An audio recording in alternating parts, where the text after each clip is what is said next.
Uma sibheka ezithinta amankomane ezinyangeni ezintathu iBoxing South Africa izosingatha ingqungquthela ehlanganisa zonke izinhlaka zalomkhakha.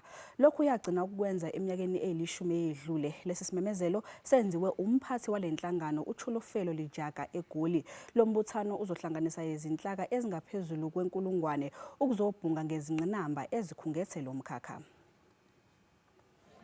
Miningi iminyaka umkhakha wezamankomane eNingizimu Afrika ukhungethwe izinkinga zemali, ukukhwabanisa kanye nokuphatha okungenabuqotho. Okuphinde kwenze isimo sibe sibi kakhulu ungasakazwa kwithelevishini kwezimpi.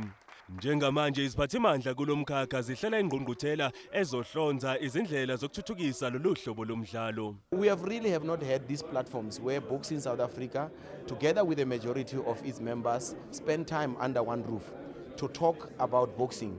Abathandi besibhakela bazothola ithuba lokubona ngeso lenyama abashaya isibhakela abanohlonze eNingizimu Afrika ngasekupheleni kwephezulu. Mhla zingama-28 ababengompetha emhlabeni uThulani Mbenge kanye noHeki Butler bazotholana phezulu.